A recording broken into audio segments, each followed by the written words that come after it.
ముందుగా ఈ అవకాశం ఇచ్చినటువంటి తండ్రి అయిన దేవునికి క్రీస్తు వారి పక్షాన వందనాలు తెలియజేసుకుంటున్నాయండి. అదేవిధంగా కూడా వచ్చినటువంటి మీ అందరూ కూడా ప్రభునామున వందనాలండి.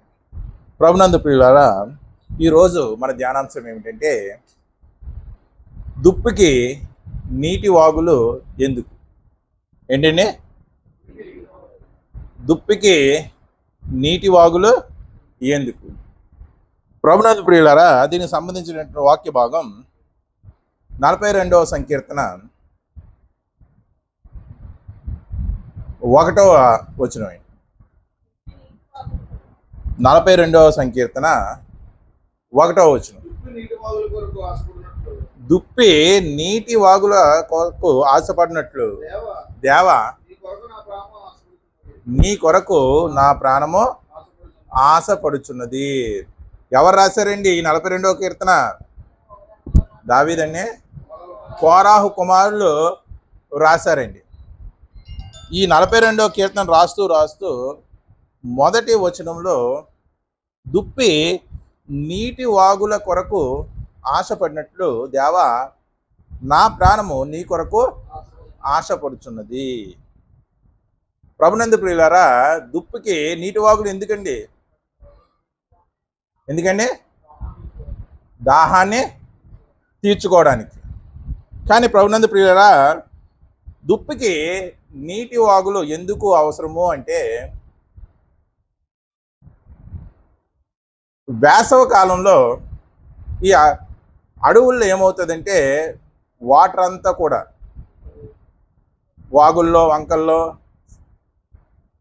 ఉన్నటువంటి వాటర్ అంతా కూడా డ్రై అయిపోతుంది, ఎండిపోతుంది. అలా ఎండిపోతున్నప్పుడు ఆ ఎండాకాలంలో దుప్పికి ఏం కనపడతాయంటే ఎండమావులు కనపడతాయి. మనకి కూడా చూడండి, తారు రోడ్డు మీద వెళ్తున్నప్పుడు ఏమవుతుంది, ఎక్కడో వాటర్ ఉన్నట్టు ఒక 1 కిలోమీటర్ దూరంలో వాటర్ ఉన్నట్టు అలాగే అలా కదులుతున్నట్టు కనపడుతూ ఉంటాయి. ఆ ఎండమావులు అక్కడ వాటర్ ఉన్నట్టు మనం భ్రమిస్తాం, కానీ తీరా అక్కడికి వెళ్ళి చూసిన తర్వాత ఏముండదు. అది కాంతి పరివర్తనం వలన ఆ ఎండమావులు ఏర్పడతాయి. దుప్పికి కూడా ఎండమావులు కనపడతాయి. ఆ ఎండమావుల దగ్గరికి వెళ్ళేటప్పటికి ఏమీ ఉండదు. అలా దుప్పి ఏం చేస్తుందంటే ఒక ఎండమావు దగ్గర నుంచి ఒక ఎండమావు దగ్గరికి ఇది నీరేమో అలాగా తిరుగుతూనే ఉంటుంది. ఇలా తిరిగే క్రమంలో దుప్పి తన శత్రువు కంటపడుతుంది. ఏంటండి? తన శత్రువు కంటపడుతుంది. ఎవరో దుప్పికి శత్రువు? మ్యాక్సిమం ఎవరై ఉంటారండి? ఎక్కువగా పులి, సింహం అయి ఉంటుంది. ఈ ఎండమావుల్ని దాటుకుంటూ అక్కడ నీరుందని భ్రమించి వెళ్ళి మళ్ళీ నిరాశకు గురయ్యి అలాగలాగా వెళ్తున్న క్రమంలో ఇది చాలా అలసిపోతుంది. అప్పుడు ఈ క్రూర మృగానికి కనపడుతుంది. ఆ క్రూర మృగానికి కనపడిన వెంటనే అవి ఏం చేస్తాయి? దీని మీద అటాక్ చేస్తాయి. అలా అటాక్ చేసే క్రమంలో వాటి నుంచి తప్పించుకోవడానికి ఇది ఏం చేస్తుందంటే పరుగు పెడుతూ ఉంటుంది. అలా పరుగు పెడుతున్నటువంటి క్రమంలో ఏం జరుగుతుంది అంటే ఏంటంటే మొదటి వచనం, దుప్పి నీటి వాగుల కొరకు. మనం అనుకున్నట్టు నిజంగా దాహర్తిని తీర్చుకోవడానికి ఒక వాగు చాలు. అక్కడ ఏమన్నాడు? నీటి వాగుల కొరకు ఆశపడుతుందంట. ఎన్ని వాగులుంటే అన్ని వాగుల్లో నీళ్ళు తాగేయగలదా?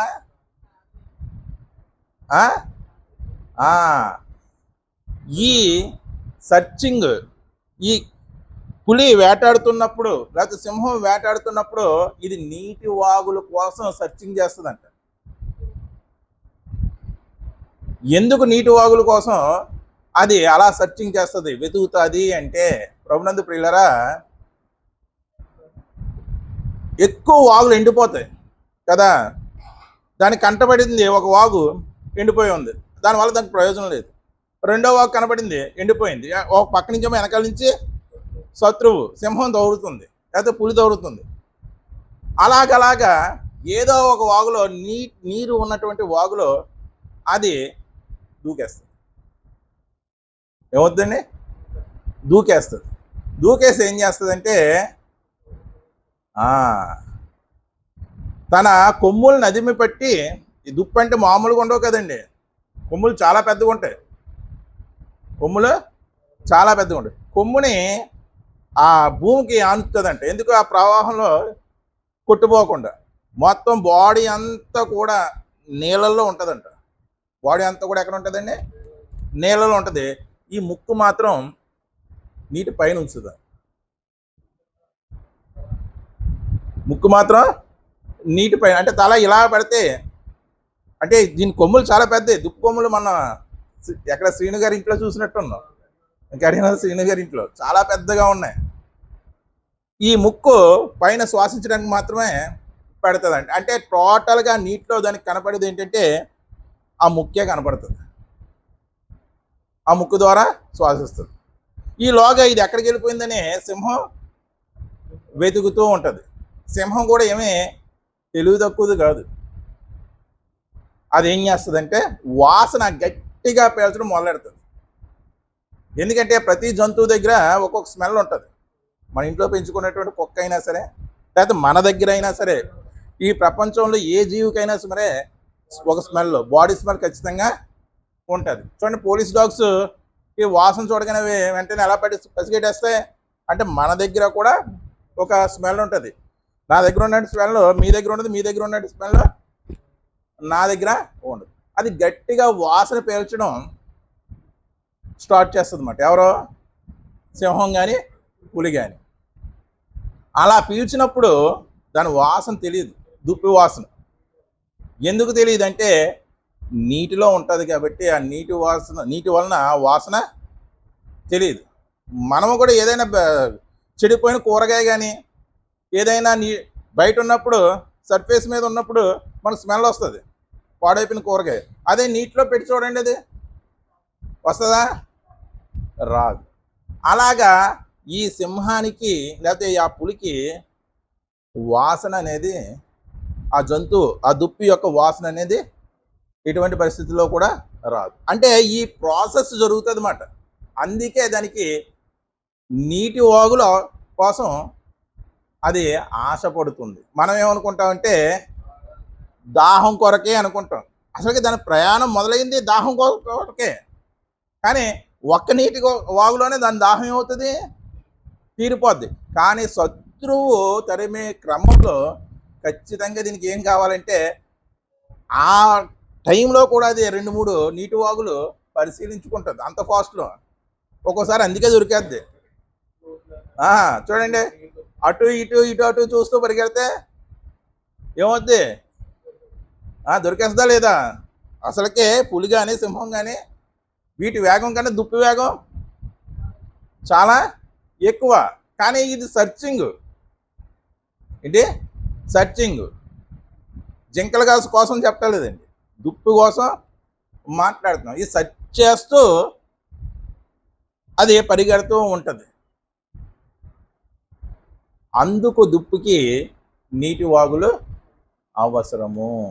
చూడండి, చిన్న పదం వాగులు అన్న పదం మనం తీసుకుంటే అసలుకే తాగడానికి వాగులు ఎందుకు? దానికి ఒక్క వాగు చాలు. దాన్ని కూడా దాహార్తిని కూడా దేంతో పోల్చాడు అంటే చూడండి, చదవండి ఒకసారి మళ్ళీ. దేవా, అదిగోండి ప్రాణం గురించి చెబుతున్నాడు. దేవా, నీ కొరకు నా ప్రాణము.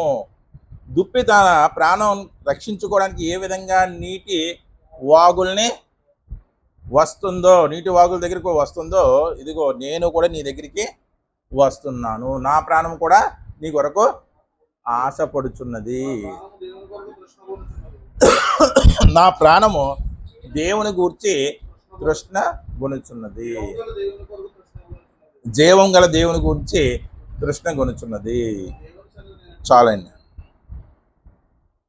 ఎందుకు అవసరం అండి దుప్పికి నీటి వాగులు? తన ప్రాణాన్ని శత్రు బారి నుండి కాపాడుకోవడానికి. అసలుకి శత్రువుకి ఎలా చిక్కింది ఇది? శత్రువుకి దుప్పి ఎలా చిక్కింది? ఎండమావులు కొరకు వెళుతూ శత్రువు చేతికి చిక్కింది. నా జీవితంలో కూడా ఖచ్చితంగా ఎండమావులు ఉంటాయా లేవా? ఈ లోకాశలు అనేవి ఎటువంటివి? ఈ ఎండమావులు లాంటివి. ఈ లోకాశలు ఏంటి? ఏదో ఉంటుంది అని దాంట్లో దిగానండి. తీరా చూస్తే ఏమీ లేదండి. ఎండమావి కూడా అంతేనే కదా. ఎండమావి కూడా అంతే కదా. తాగుడు మానేశ్వరం చూడండి. ఏదో ఉంటుంది అనుకున్నాను, కానీ ఏమీ లేదండి. ఒళ్ళు గుళ్ళయింది, ఇల్లు గుళ్ళయింది. ఆ త్రాగుడు వల్ల వచ్చే లాభం ఏమీ లేదండి. దాని కొరకు ఇన్నాళ్ళు నేను వ్యర్థంగా పరిగెట్టాను.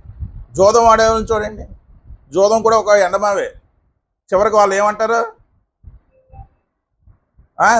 అత్యాశగా పోయి నేను ఇది ఆడానండి, దీనివల్ల ఒరిగింది ఏమీ లేదు. అంటే లోకములో ఉన్నటువంటి పాపాలు ఏవైతే ఉన్నాయో అవన్నీ కూడా ఎలాగున్నాయంటే ఈ ఎండమావుల్లాగే ఉన్నాయి. బైబిల్లో చెప్పబడినటువంటి ఎండమావులు కొన్ని చెప్పబడ్డాయి. ఏమిటో అవి చూద్దాం. చూడండి, యోహాను రాసినటువంటి మొదటి పత్రిక 2వ అధ్యాయం 16వ వచనం.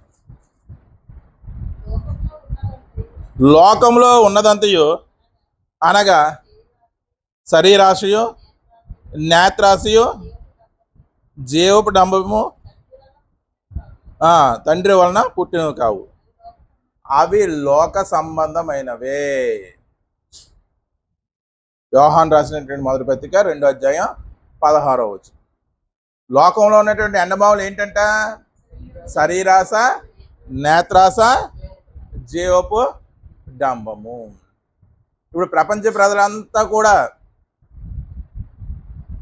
ఈ ఎండమావులు వెనకాలే వెళ్తున్నారా లేదా? అక్కడ ఏమీ ఉండదు, శరీరాశలో ఏమీ ఉండదు, కానీ శరీరాశ వైపే పరుగులు తీస్తాం. నేత్రాశలో ఏమీ ఉండదు, జీవపు డంబంలో ఏది ఉండదు. ఏది ఉండదని ఎప్పుడు తెలుసుకుంటాం? ఏది ఉండదని ఎప్పుడు తెలుసుకుంటాం? దాని ద్వారా మనకి నష్టం వచ్చినప్పుడు తెలుసుకుంటాం, లేకపోతే అందులోనే మునిగి తేలుతాము. అవి ఎటువంటివి అంటే ఎండమావులు లాంటివి. నేత్రాశ అనేది ఎండమావా కాదా? మనం కన్ను ఆశించింది మనసు కాంక్షించకూడదు. కన్ను ఆశించింది ఎటువంటి పరిస్థితుల్లో మనసు కాంక్షించకూడదు. కన్ను ఆశించిందల్లా మనసు కాంక్షించిందంటే మనం ఖచ్చితంగా ప్రమాదంలోనూ, ఇరుకులోనూ, ఇబ్బందిలోనూ పడతాం. ఎగ్జాంపుల్ ఎవరు? దావీదు. బత్షెబను చూసి తన కన్ను ఆశించింది, తన మనస్సు ఏం చేసింది? కాంక్షించింది. ఆది తల్లి అయినటువంటి అవ్వ చూపునకి ఎలాగున్నాయి? అవ్వ కన్ను కాదు అది. ఎవరి కన్ను? అవ్వ కన్ను అయితే అప్పుడు ఎప్పుడూ చూస్తూ ఉండేది, ఆ తోట తిరుగుతూ అపవాది కన్నుతో చూసింది, అవ్వ మనసులో కాంక్షించింది. ఇంకా లోతు భార్య తిరిగి వెనక్కి చూడొద్దు అంటే చూసింది, ఉప్పు స్తంభం అయిపోయింది. ఇంకా గెహాజీ సంపద చూడలేదు కదా, సంపద కోసం పరిగెట్టాడు. దావీదు గారు చెప్పి లోతు సొదొమ గొమొరాను చూసినప్పుడు అది ఎలా ఉందంట? నాశనానికి జోగుతున్నటువంటి పట్టణం ఎలా ఉందంట? ఏదైనా తోటలో ఉందంట. యెహోవా తోట అంటే ఏదైనా తోట అనుకోవచ్చా కదా?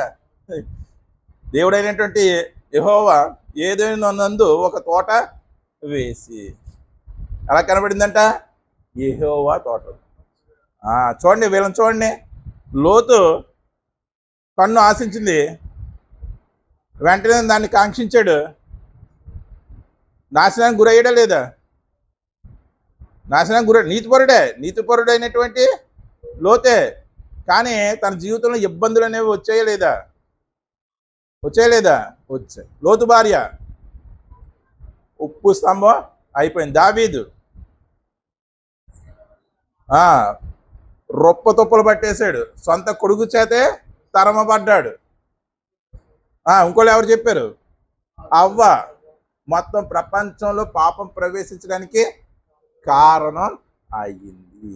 ఈ నేత్రాస్ అనేది ఎంత భయంకరమైనటువంటి ఎండమావో చూడండి.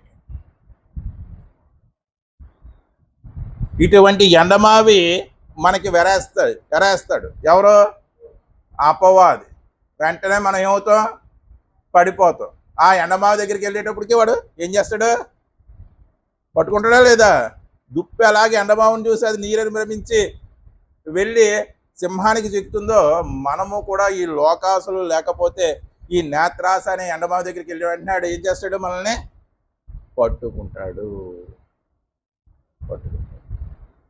శరీరాశ ఏంటండి?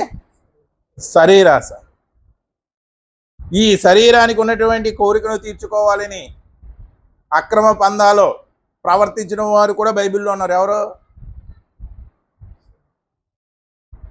ప్రవర్తించిన వారు ఉన్నారు, ప్రవర్తించని వారు ఉన్నారు. ఎవరండి?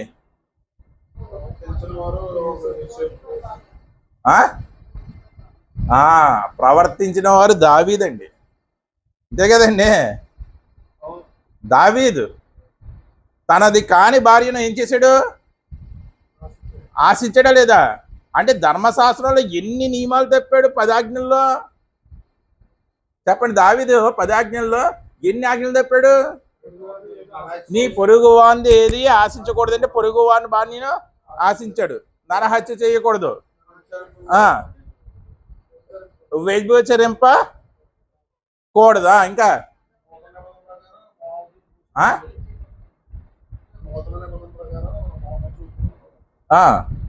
10 ఆజ్ఞల్లో అంటే మూడింటిని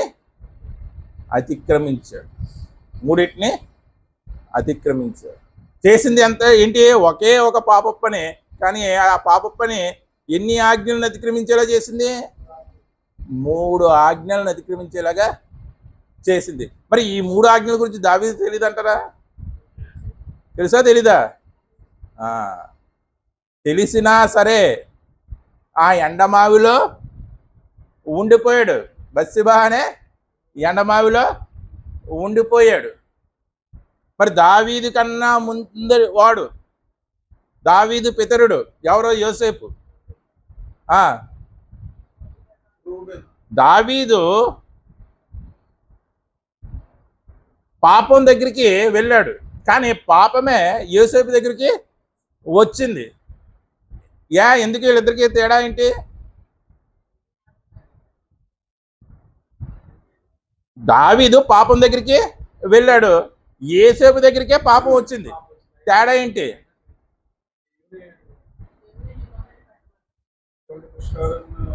ఏమండి, ఇప్పుడు పిన్నీసులు, చిన్న చిన్న గుండు సూదులు, చిన్న చిన్న ఇనపరజును అవన్నీ ఉంటాయి కదా. ఒక చిన్న అయస్కాంతం తీసుకొచ్చి పెట్టాను ఇక్కడ. ఆటోమేటిక్గా అవి ఎక్కడ ఉన్నా సరే వచ్చేసి అంటిపోతాయి లేవా? అంటే పాపానికి వెంటనే ఆకర్షించబడతాయి. అలా కాకుండా అక్కడ చివరిని ఎక్కడో పెద్ద బీరువా పెట్టాను, ఇనప బీరువా. వస్తుందా? రాదు. మరి ఆకర్షించబడాలంటే ఏమవ్వాలి? ఈ అయస్కాంతమే అక్కడికి వెళ్ళాలి. ఏమవ్వాలి? ఈ అయస్కాంతమే అక్కడికి వెళ్తేనే ఆకర్షించబడుద్ది. అలాగా పొతీఫరు భార్య యోసేపు దగ్గరికి వెళ్ళి యోసేపుని ఏం చేసింది? శోధించింది, ఆకర్షించింది. కానీ పాపం చేసాడా? నేత్రాస లేదా యోసేపుకి? మనలాంటి శరీరమే, కానీ ఇటువంటి దుష్కార్యము చేసి నేను దేవునికి ఇలాగ విరోధంగా పాపము మూట కొట్టుకుంటాను. శరీర ఆశ లేదంటే ఉంది, కానీ దేవుడి యొక్క ఆజ్ఞకు లోబడ్డాడు. నీ పొరుగు వారి భార్యను నువ్వు ఆశించకూడదు అనేది కూడా ఆజ్ఞే కదండి. తన పొరుగు వారిని భార్యను కూడిన వాడు ఎటువంటి వాడంట, తన ఒడిలో నిప్పులు ఉంచుకున్న వాడితో సమానం అంట. ఒడిలో నిప్పులు ఉంచేసుకున్నాడు, కాలదు కదలా అనుకుంటున్నాడు. కానీ కాలుతుందా లేదా? కాలుతుందా లేదా? ఖచ్చితంగా కాలిపోదు. మరి దావీదు జీవితం కాలిందా లేదా అలాగా? తర్వాత పశ్చాత్తాపడి దేవుడికి హృదయానుసారుడైనటువంటి మనుష్యుడు అయ్యాడు, కాదంటాడు. అంటే కొంత ప్రాబ్లం అనే దాన్ని ఫేస్ చేసాడా లేదా? ఖచ్చితంగా చేశాడు. అంటే చూడండి, శరీరం ఆశ అనే ఎండమావి, నేత్రాశ అనే ఎండమావి. అటువంటి ఎండమావుల్లో ఉన్నావా లేదంటే మన ఆత్మ పరిశీలన మనమే చేసుకోవాలి. మరొక ఎండమావి ఏంటండి? జీవపు డంబము. అంటే ఏంటి?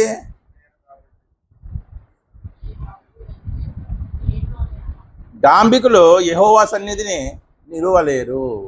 బైబిల్ చెప్తుంది డాంబికులు యెహోవా సన్నిధిని నిలువలేరు. డాంబికులు అంటే ఎవరు? డంబముగా మాట్లాడేవారు, తమ గొప్ప తాము చెప్పుకునేవారు.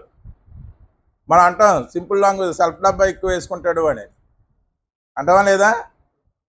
ఎవరినన్నా ఎక్కడన్నా కదిపి చూడండి కొంతమందిని, వాళ్ళ నోట్ అంటే వచ్చేది ఏంటంటే మాకు అక్కడ అంత ఉంది, మీకు ఏముంది,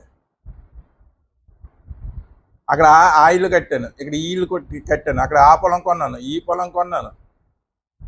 మా కొడుకు జర్మనీలో ఉద్యోగస్తుడు, మీ కొడుకు ఏం చేస్తున్నాడు, నేను కాబట్టి, నాకు కాబట్టి, నా వలన అనే మాటలన్నీ కూడా ఏంటి? జీవపు డంబము. అది కూడా ఒక ఎండమావే. అటువంటి ఎండమావులో ఖచ్చితంగా ఏం చేస్తుంది? అపవాది మనల్ని పట్టుకుంటుంది.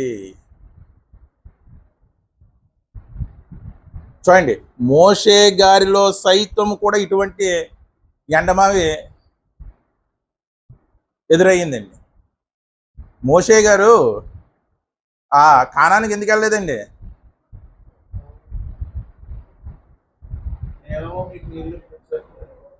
ఎందుకు వెళ్ళలేదండి? కొన్ని కారణాలు చెప్తారు కదా. ఏంటది? బండతో మాట్లాడమంటే కొట్టాడు, అదొక కారణం చెప్తారు. ఇంకా కాని మాట పలికాడు. ఏంటి ఆ కాని మాట? ద్రోహులారా అని ఇశ్రాయేలుని అంటాడు. ఓకే, దేవుడు ఏర్పరచుకున్న జనాంగాన్ని అలా అనకూడదు, అదొకటి. ఇంకో కాని మాట ఉంటుంది. ఏంటి? మేము మీ కొరకు ఈ బండ నుండి, మేము అంటే అక్కడ ఎవరు? అహరోను, మోషే. మేము ఈ బండ నుండి నీళ్లు మీ కొరకు, ద్రోహులైనటువంటి మీ కొరకు రప్పించాలా అని కాని మాట. అంటే ఆ కార్యం చేస్తుందని ఎవరని మోషే ఆ టైంకి జీవపుడంబంగా పలికాడు. అంటే దేవుడు మీ ద్రోహులారా, దేవుడు మీ కొరకు ఇంకా నీళ్లు పంపించాలా బండ నుండి అనాలి. కానీ అక్కడ చూడండి మీరు, మేము అంటే భక్తుని సైతంలో కూడా ఏముంది? జీవపు డంబం ఉంది. మనం అనుకుంటాం నాకు ఎటువంటి జీవపు డంబం లేదండి, నేను తగ్గించుకుంటానండి. అస్సలకే అంటే జీవపు డంబం లేదని నువ్వు గర్విస్తున్నావు కూడా కదా, అది కూడా జీవపు డంబమే. జీవపు డంబం లేదని నువ్వు గర్విస్తున్నావు కదా, అది కూడా ఏంటి? శరీరాశకు నేను లోనైపోవడం లేదండి, నేత్రాశకు నేను లోనైపోవడం లేదండి, జీవపు డంబానికి నేను లోనైపోవడం లేదండి అని కనిపడిన ప్రతి ఒక్కరు చెప్పేస్తున్నావు అనుకో, నువ్వు చెప్తుంది భక్తి విషయాలే అని చెప్తున్నట్టే. భక్తి విషయంలో నువ్వు ఏం ప్రదర్శిస్తున్నట్టు? జీవపు డంబాన్ని ప్రదర్శిస్తున్నట్టు. అది కూడా ఏంటి? ప్రమాదకరమా కదా?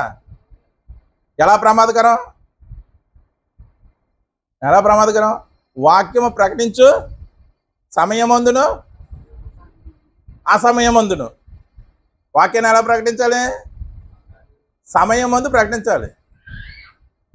ఎలా ప్రకటించాలి? మళ్ళీ అసమయం ఉంది. అదేంటండి రెండు ఉన్నాయి? సమయం ముందు అసమయం ముందు రెండు ఉన్నాయేంటి? ఏదో మొత్తానికి పూర్తికాలం వాక్యం ప్రకటించంటే సరిపోతుంది కదా రెండు పెట్టే కన్నా. మరి సమయం ముందు అసమయం ముందు ఎందుకు ప్రకటించమన్నాడు? సమయం ముందు అంటే ఏంటి? అసమయం ముందు అంటే ఏంటి? ఎదుటో వాడు నీకు సమయం ఇచ్చాడనుకో వాక్యం ప్రకటించడానికి, అప్పుడు నువ్వు ప్రకటించు. వాడు సమయం ఇవ్వకపోయినా నువ్వు సమయం తీసేసుకొని వాడికి ఇంట్రెస్ట్ లేకపోయినా ఆగు అని బలవంతం కొంతమంది చెప్తారండి. చెప్తారా లేదా? చెప్తారా లేదా? ఖచ్చితంగా చెప్తారు. అలా చెప్పకూడదు. ఆ సందర్భం వచ్చినప్పుడు నువ్వు చెబితే అది చాలా చక్కగా ఉంటుంది. ఎందుకంటే బైబిల్ అదే చెప్పింది. సమయోచితమైనటువంటి మాట ఎటువంటిదంట? వెండి పంజరంలో పెట్టినటువంటి బంగారు పళ్ళ వంటిదంట. మా వాక్యం కూడా అండి బంగారు పొలం వంటిది. దాన్ని సమయోచితంగానే మనం చెప్పాలి. కానీ కొంతమంది అది పాటించరు. వాళ్ళకి ఇంట్రెస్ట్ ఉన్నా ఇంట్రెస్ట్ లేకపోయినా అలాగ చెబుతూనే ఉంటారు. మరి అసమయం ఉందంటే?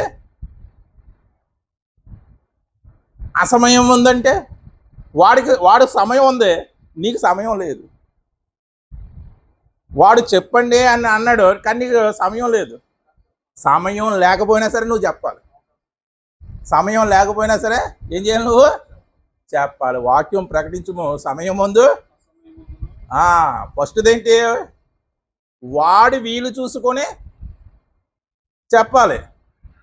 ఫస్ట్ ఏంటి? సెకండ్ కూడా వాడు వినేవాడి యొక్క వీలు చూసుకొని చెప్పాలి. మనం ఏం చేస్తాం? మనకి ఎప్పుడు వీలైతే మనం అప్పుడు చెప్తామా లేదా? వాక్యం ప్రకటించుము సమయమందును అసమయమందును. కొంతమంది బుర్ర తినేస్తారండి. మనం ఎక్కడికో అర్జెంటుగా వెళ్ళాలి, మన మనసు అంతా కూడా ఎక్కడ ఉంటుంది? వెళ్ళే పని మీద ఉంటుంది. ఆ ప్రసంగి కూడా ప్రతిదానికి ఏం కాలదన్నాడు? సమయం కాలదన్నాడు. విత్తుడికో కోయిటుకు. అలాగే వాక్యం చెప్పడానికి కూడా ఏముంటుంది? లేదండి ఎప్పుడన్నా చెప్పేచ్చండి అంటే అది మూఢభక్తి అయిపోతుంది. ఏంటండి? మూఢభక్తి అయిపోతుంది. అలాగ మనం నువ్వు ప్రవర్తిస్తున్నావు అనుకో, నేను ఏమంటారంటే కొన్నాటికి బుర్ర తినేస్తున్నాడు రా బాబు, వాడు కనపడితే బుర్ర తినేస్తాడని నువ్వు కనపడగానే పక్కకి వెళ్ళిపోతాడు. అంటే నీ వ్యర్థమైనటువంటి ప్రవర్తన ద్వారా ఒకటి నువ్వే దూరం చేసుకుంటున్నావు. అదే ఏదైనా సందర్భం వచ్చిందనుకో, సమయోచితంగా చెప్పావనుకో, ఏంటంటే నాకు ఈ మధ్యన అశాంతంగా ఉంటాలేదండి అని ఒకడు వచ్చి నీ దగ్గర ఏదని చెప్పాడు అనుకో మామూలుగా, అప్పుడు మొదలెట్టు. ఈ లోకంలో ఉంటే మనకు శాంతి లేదు, దేవుడే శాంతిని అనుగ్రహిస్తాడు, అదే నిజమైనటువంటి శాంతి. యేసుప్రభు వారు కూడా అదే చెప్పారండి, నా శాంతినే మీకు అనుగ్రహిస్తున్నాను, లోకం ఇచ్చినట్టు కాదనండి. ఈ లోకంలో మీరు ఎంత ట్రై చేసినా శాంతి అనేది లభించదండి, ఒక్కసారి యేసుప్రభు వారి దగ్గర రండి, ఆయన ఇచ్చే శాంతి ఇస్తాడు అని చెప్పి ఎంత బాగుంటుందో. అంటే అది ఒక సందర్భ సహితమైనటువంటి సమయోచితమైనటువంటి మాట. తర్వాత వాడు ఎప్పుడన్నా సరే నీకు అవకాశం ఇస్తాడు ఆ మాట విని. అలా కాకుండా ఎక్కడికో అర్జెంట్ పని మీద వెళ్తున్నావు అండి, లేకపోతే కుళాయి దగ్గర నీళ్ళు పట్టుకుంటున్నావు వాళ్ళనే, అటువంటి వారికి బలవంతంగా వాక్య ప్రయోగం చేసామనుకో ఏమవుతుంది? అది వికటిస్తుంది. ఖచ్చితంగా ఉన్న ఇంట్రెస్ట్ కూడా పోతుంది. పౌలు చెప్పినప్పుడు వాళ్ళు వినలేదా? యేసుప్రభు వారు చెప్పినప్పుడు 3 రోజులు వినలేదా అంటే వాళ్ళ బోధ వేరు, మన బోధ వేరండి. యేసుప్రభు వారు చెప్పినప్పుడు 3 రోజులు వినేశారంటే ఎలా వినేశారు? అంత గొప్ప అద్భుతంగా చెప్పాడు. పౌలు దీర్ఘ ప్రసంగం అంటే అంత గొప్పగా చెప్పాడు. ఇప్పటి బోధకుల్లో 1 గంట నిలబడడమే కష్టం. నిలబట్టగలుగుతున్నారండి? నిలబట్టలేక ఒక్క గంట విశ్వాసం కూర్చోబెట్టడమే కష్టం. ఆ మెసేజ్ ఎంతో మంచిగా ఉంటేనే ఒక గంట కూర్చోగలుగుతారు. ఎందుకు ఇలా అవుతుంది అంటే యేసు ప్రభువారు ప్రతి దానిని కూడా ఉపమానాలతో చెప్పారు. ఉపమానాలతో చెప్పారు. అలా వాక్యం ఎప్పుడు కూడా ఉదాహరణ సహితంగా చెప్పాలి. కానీ కొంతమంది ఎత్తుకుంటారు వాక్యం, మొదలు ఉండదు, చివర ఉండదు, మధ్యలో ఏం చెప్తాడు, అలా అమెరికా వెళ్తాడు, లేకపోతే న్యూజిలాండ్ వెళ్తాడు, ఇలా ఆస్ట్రేలియా కూడా వెళ్తాడు. యేసు ప్రభు వారు ప్రతి దాన్ని ఉదాహరణ సహితంగా చెప్పారు కాబట్టి ఆయన ప్రపంచానికే గొప్ప ప్రసంగికుడు అయ్యాడు. 3 రోజులు ఆకలి దప్పికలు లేకుండా విన్నారంట. వినగలమా? విషయం అంత ఇంట్రెస్ట్గా ఉంటే వినగలవండి. విషయం అంత ఇంట్రెస్ట్గా వింటే పౌలు సందర్భ సహితమైనటువంటి బోధ, సమయోచితమైనటువంటి బోధ చేశాడు. కొరింథీ పట్టణానికి వెళ్ళినప్పుడు అక్కడ తెలవబడినటువంటి దేవుడికి అని రాయబడి ఉంది. పేరు తెలియబడినటువంటి దేవుడికి అని రాయబడి ఉంది. వెంటనే అదే అవకాశంగా తీసుకున్నాడు, వెంటనే బోధ స్టార్ట్ చేశాడు. అంటే చూడండి, అది సమయోచితంగా ఎలా ఉండాలి, బోధ సమయోచితంగా ఉండాలి. అందుకే వాళ్ళు పౌలు సాయంత్రం మొదలెట్టి అర్ధరాత్రి అయ్యేంతవరకు చెప్పినా సరే, దీర్ఘ ప్రసంగం చేసినా సరే వినేవారు. ప్రభువారు చెప్పినా సరే వినేవారు. ఇప్పుడు వాళ్ళు అదే ప్రేమ, అదే నిరీక్షణ, అదే జాలి, అదే కనికరం, వీటి గురించే చెప్తూ ఉంటారు. అయ్యే అర్పణలు చెప్పిందే చెప్తూ ఉంటే వెళ్ళాలనిపిస్తుందండి చర్చికి? వెళ్ళాలనిపిస్తుందండి? ప్రతి ప్రసంగానికి టైటిల్ ఎందుకు పెడతామండి? ఎందుకు పెడతాం? నేను ఏం చెప్పాలనుకుంటున్నానో మీకు క్రిస్టల్ క్లియర్గా అర్థమవుతుంది. ఏమంటే సినిమా మొత్తం చూస్తే సినిమా పేరు తెలియకపోతే మీరు ఎంత గింజిపోతారు? సినిమా పేరేంటి? అవసరమా సినిమా పేరు చెప్పాలండి?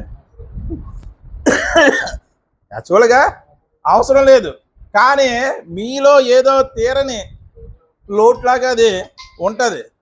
ఎందుకు? అసలుగా సినిమా ఎందుకు తీయబడిందో ఏంటో తెలియాలంటే ఆ టైటిల్ ఖచ్చితంగా మనకి తెలియాలి. మనం చూడండి, ప్రతి దానికి కూడా, ప్రతి వాక్యానికి ఏం చేస్తాం? టైటిల్ పెడతాం. యేసు ప్రభు వారి విషయంలో కూడా ఒక మాట రాయబడింది, ఉపమానము లేకుండా ఆయన ఎందుకు బోధించలేదు? ఆ ఉపమానాలు, ఆ ఉదాహరణలు ఉంటేనే. పౌలు కొలస్సీలకు రాస్తూ, రోమీయులకు రాస్తూ, హెబ్రీయులకు రాస్తూ పాత నిబంధనలో ఉన్నటువంటి విషయాలు మళ్ళీ ఎందుకు ఎత్తుకున్నాడు? అవన్నీ ఏంటి? ఉదాహరణలు ఉంటే వాక్యం ఏం కడుతుంది? ఆసక్తిగా ఉంటుంది. అవి లేకపోతే ఎప్పుడు ప్రేమ, ఎప్పుడు జాలి, ఎప్పుడు కరుణ, ఎప్పుడు రాకడ, ఎప్పుడు నిరీక్షణ, ఇవే ఉంటాయి చూడండి. ఎప్పుడు ఆశీర్వాదాలు, వీటి గురించే మాట్లాడుతూ ఉంటే కొన్నాళ్ళకి ఏమవుద్ది? ఒక రకమైనటువంటి విసుగుదల వచ్చేస్తుంది. ఇప్పుడు క్రైస్తవ సమాజంలో జరుగుతుంది అదే. ఉన్న వాక్యాన్ని లోతుల్లోకి వెళ్ళి కొత్తదనంతో చెప్పాలని ఆలోచించడం లేదు. అలా అని కొత్తదనం మరీ ఎక్కువైపోకూడదు. కొత్తదనం మరీ ఎక్కువైపోతే ఏమవుతుందంటే రాంగ్ డైరెక్షన్లోకి, ఎవ్వరో చెప్పలేని మెసేజ్ నేను చెప్పేది అనుకుంటే కొన్నిసార్లు రాంగ్ డైరెక్షన్లోకి వెళ్ళిపోతాం లేదా? ఖచ్చితంగా వెళ్ళిపోతాం. అంటే సందర్భ సహితంగా చెప్పాలి. అప్పుడు నీ దగ్గర ఉన్నటువంటి విశ్వాసులు ఎలా ఉంటారు అంటే వాక్యం మీద అవగాహన కలిగిన వారుగా ఉంటారు. ఇప్పుడు ఎన్ని ఎండమావులు చూసామండి? శరీరాశ, నేత్రాశ, జీవపు డంబము. ఈ ఎండమావులు చూసేటువంటి క్రమంలో, ఆ ఎండమావుల దగ్గరికి మనం వెళ్ళే క్రమంలో మన శత్రువైనటువంటి అపవాది గర్జించు సింహం వలె ఏం చేస్తుంది? తిరుగులాడుతూ ఉందా లేదా? తిరుగులాడుతూ ఉంది. ఆకలితో ఉన్నటువంటి సింహం ఏం దొరుకుతుందా అని చూస్తున్నప్పుడు ఎండమావి దగ్గరకు వచ్చినటువంటి దుప్పి దొరికింది. అదే విధంగా గర్జించే సింహం అయినటువంటి అపవాది లోకంలో తిరుగుతున్నప్పుడు ఈ నేత్రాశ అనే ఎండమావి దగ్గరికి వచ్చినాడు, శరీరాశ అనే ఎండమావి దగ్గరికి వచ్చినాడు, జీవోపడము అనే ఎండమావి దగ్గరికి వచ్చినాడు, దొరికాడు. ఏమన్నాడు యేసుప్రభు వారు పౌలు ద్వారా? చాలా జాగ్రత్తగా ఉండండి, మీ విరోధైనటువంటి అపవాది గర్జించు సింహంలే ఎవరిని మినుగుదనా అని ఏం చేస్తుంది? కొన్ని ఎండమావులు వేసింది మీకు. మన సింపుల్ లాంగ్వేజ్లో కొన్ని బిస్కెట్లు వేసింది. ఆ బిస్కెట్ దగ్గరికి వెళ్ళిపోయామనుకో ఏమవుతుంది? దొరికేస్తాం లేదా? ఖచ్చితంగా దొరికేస్తాం. అంటే దుప్పి నీటి వాగుల కొరకు ఆశపడడానికి మన ఆధ్యాత్మిక జీవితానికి ఎంత సంబంధం ఉందో చూడండి. అంటే దుప్పి యొక్క దాగుచోటు ఏంటి? నీటి వాగులు. మన దాగుచోటు ఏంటి? మన దాగుచోటు ఏంటి? కీర్తన గ్రంథం 32వ అధ్యాయం 7వ వచనం. నా దాగుచోటు నీవే, నా శ్రమలో నుండి నీవు నన్ను రక్షించుదువు, విమోచన గానములతో నీవు నన్ను ఆదరించుదువు. మన దాగుచోటు ఎవరండి? మన దాగుచోటు దేవుడే. మన దాగుచోటు ఎవరండి? మన దాగుచోటు యేసుక్రీస్తు వారు. ఇంకా మన దాగుచోటు ఎవరంటే, ఇప్పుడు యేసుక్రీస్తు వారి దగ్గరికి, యెహోవా దేవుడి దగ్గరికి వెళ్ళి మనం దాక్కోలేం కదా, దాక్కోగలమా? మరి ఏంటి మన దాగుచోటు? వాక్యమే మన దాగుచోటు. వాక్యం ఎలా దాగుచోటు అవుతుంది? పోనీ బైబిల్లో దాక్కోగలం మనం?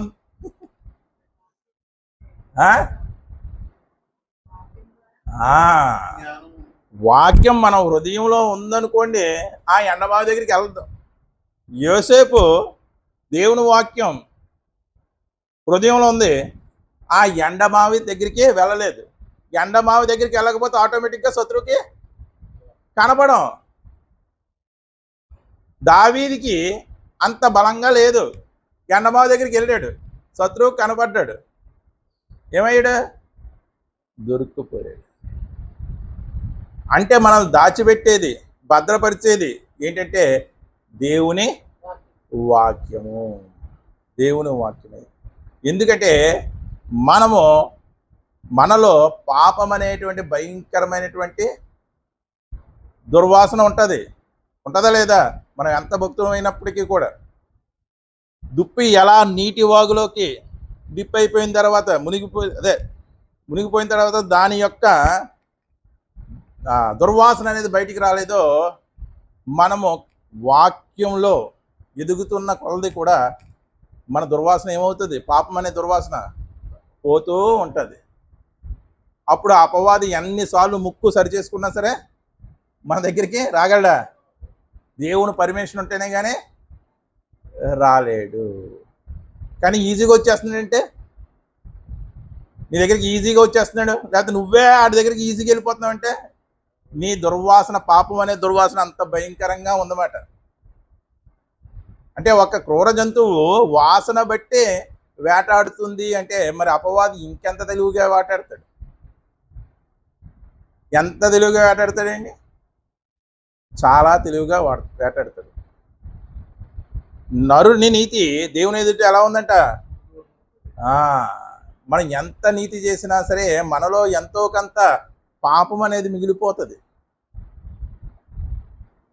ఆ దుర్వాసనని క్రీస్తు రక్తం ద్వారా క్రీస్తు ఏం చేస్తాడంటే కడుగుతాడు.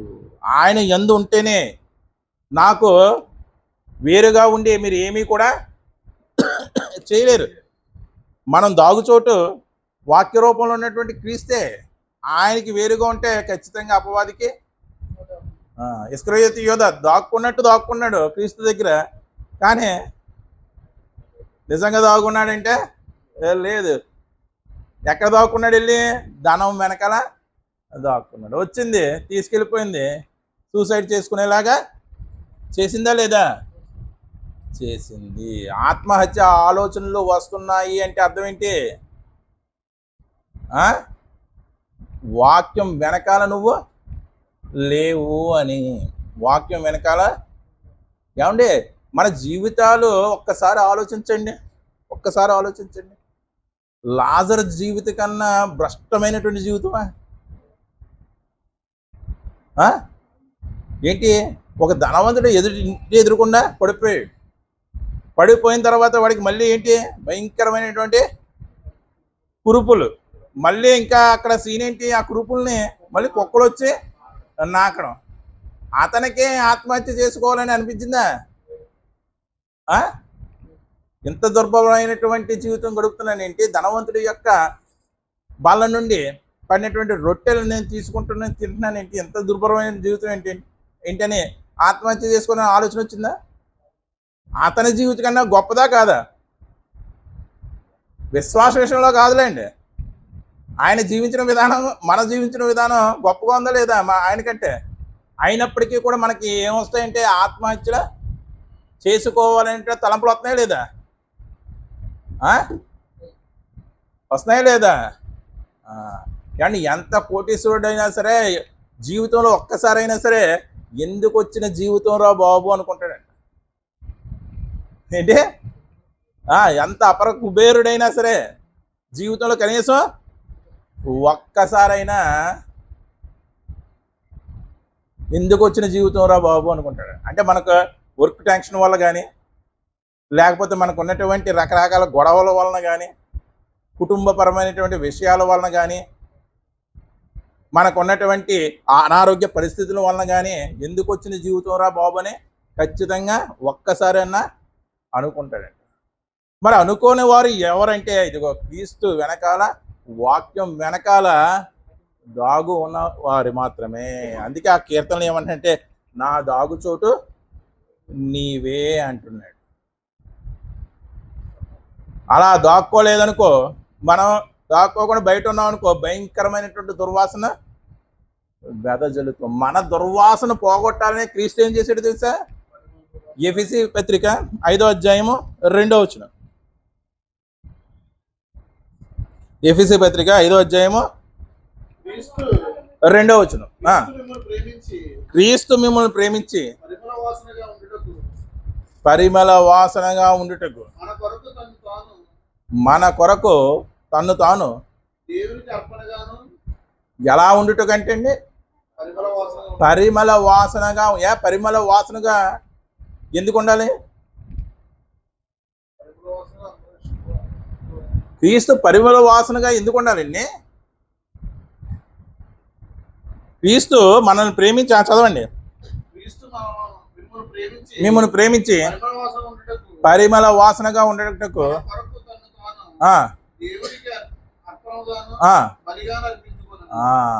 పరిమళ వాసనగా ఉండవలసినటువంటి అవసరం ఏంటండి? యేసుక్రీస్తు వారికి దేవునికి ధూపం వేసేటప్పుడు ఎలా వేస్తారండి?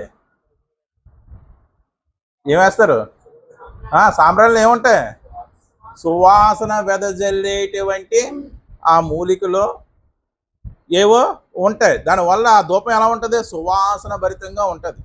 ఆ ధూపాన్ని పాత నిబంధనలో దేవుడు ఆగ్రహించాడా లేదా? ఆగ్రహించాడు. ఆ ధూపానికి సాదృశ్యం ఏంటి?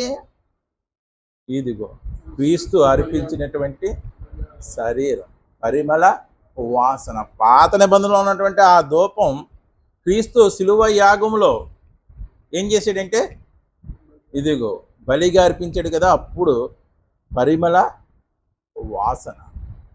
ఎవరికి? దేవునికి, మనకి కూడా. మనకెందుకు పరిమళ వాసన? మన ఇంట్లో కంపు కొడుతుందండి ఏదో ఒకటి, ఏం చేస్తాం వెంటనే స్ప్రే తెచ్చి కొట్టేస్తాం లేదా, కొట్టేస్తాం లేదా. ఈ ప్రపంచం అంతా కూడా పాపపు కంపు కొడుతుంది. ఇప్పుడు క్రీస్తు అనే పరిమళ వాసన కావాలా లేదా? అంటే పరిమళ వాసనకి ఏంటి, దుర్గంధాన్ని తీసేసి పోగొట్టే శక్తి ఉంటుంది. చూడండి, మన ఇంటికి ఏదైనా శుభకార్యాలు జరిగినప్పుడు మామిడాకులు కడతాం. అది ఎవరిదో ఆచారం అని మనం అనుకోకూడదు. మామిడాకులకి ఎటువంటిది శక్తి ఉంటుంది? ఇటువంటి చెడు వాసనలు ఏమైనా ఉంటే అవి ఏమవుతుందంట, పోతాయంట. అందుకే అది కట్టడం కూడా ఒక సైంటిఫిక్ రీజను.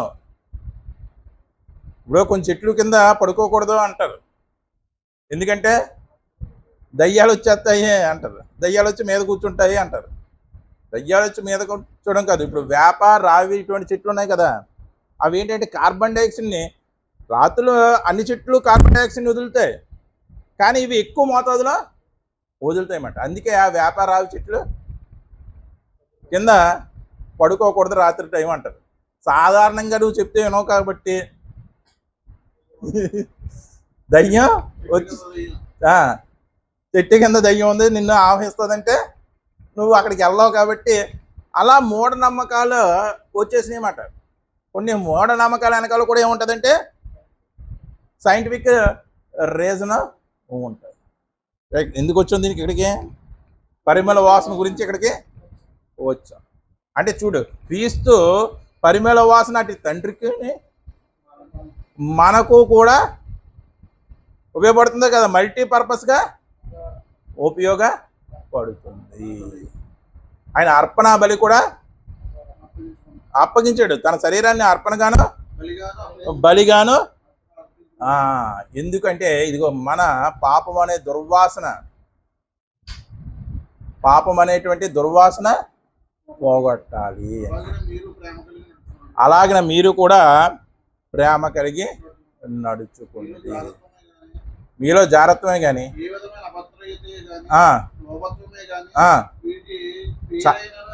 అదిగోండి, అసలుకి ఈ పేరైనా సరే మీరు ఎత్తకూడదు అంట. ఇదే పరిశుద్ధులకు తగినది. అంటే చూడండి, దుప్పి నీటి వాగుల కొరకు ఆశపడింది కదా, దానికి మన ఆధ్యాత్మిక జీవితానికి, మన రక్షణకి ఎంత సంబంధం ఉందండి? సంబంధం ఉందా లేదా? అది కూడా యుద్ధం చేస్తుంది. ఎవరితో? సింహంతోనో పులితోనో యుద్ధం చేస్తుంది. ప్రాణ రక్షణకి పరిగెడుతుంది అంటే ఏంటి? అది ఒక కైండ్ ఆఫ్ యుద్ధమే కదా. మనం కూడా యుద్ధం చేస్తున్నావా లేదా? నరుని జీవితకాలం భూమి మీద యుద్ధకాలం వంటిది కాదా. మనం పోరాడినది శరీరంతో కాదు కానీ ఆకాశ మండలంలో ఉన్నటువంటి ఎలా చేస్తున్నాండి, ఆకాశ మండలంలో ఉన్నటువంటి దురాత్మ సమూహంతో యుద్ధం. ఇదిగో నీకు ఒక ఎండమావి చూపిస్తుంది, దాని వైపు పరిగెడుతున్నట్టే ఆ యుద్ధంలో నువ్వు ఓడిపోయినట్టే. ఆ ఎండమావి వైపు నువ్వు వెళ్లకుండా అది ఎండమావి దాంట్లో ఏదీ లేదు అని నువ్వు గ్రహించి అక్కడే ఉండిపోయావు అనుకో, యేసోపులాగా, ఆ యుద్ధంలో నువ్వు గెలిచినట్టే. కేవలం దప్పిక కోసం మాత్రమే, దుప్పి నీటికో వాగుల కోసం ఆశపడడం లేదండి. దాని వెనకాల ఇంత ఆత్మీయ సత్యం ఉంది. అది మన రక్షణకు సంబంధించినటువంటి విషయం. మన ఆత్మ సంరక్షణకు, చాలామంది ఆత్మ సంరక్షణకు అన్ని పదం ప్రయోగిస్తూ ఉంటారు. వాడు నా మీదకి వస్తే ఆత్మ సంరక్షణకు చంపేసానండి అంటారు. ఎవడన్నా తన ఆత్మను తాను రక్షించుకోగలడా? ఎవడన్నా ఎవడో రక్షించుకోలేడు తన ఆత్మ తాను. ఎవరు రక్షించాలి? వాక్యం రక్షించాలి, దేవుడు రక్షించాలి. ఎవడన్నా అప్పునే తన ఆత్మను తాను హత్య చేసుకోగలడా? ఎవరు చేసుకోలేరు. శరీరమును చంపు వాడికి భయపడుకుడు కానీ శరీరమును ఆత్మను నరకంలో వేసి నశింపజేయగలవానికి మిక్కిలి భయపడుడి. అంటే చూడండి, సమాజంలో పదాలే ఏమైపోయినాయి, పదప్రయోగాలే బైబిల్ యొక్క కోణంలో చూస్తే తప్పు అయిపోతున్నాయి. దుప్పి తన ఆత్మను తను రక్షించుకోగలదండి? మళ్ళీ ఎలా అంటే దుప్పికి ఆత్మ ఉంటుందా అంటారు. ఉంటుందో లేదో మరొక సబ్జెక్ట్లో తెలుసుకోవచ్చు. మన ఆత్మ రక్షణకు ఏం చేయాలంటే ఖచ్చితంగా వాక్యంలోనే మనం దాగి ఉండాలి. అప్పుడు మాత్రమే శత్రువుకి చిక్కము. ప్రార్థన చేసుకుందాం.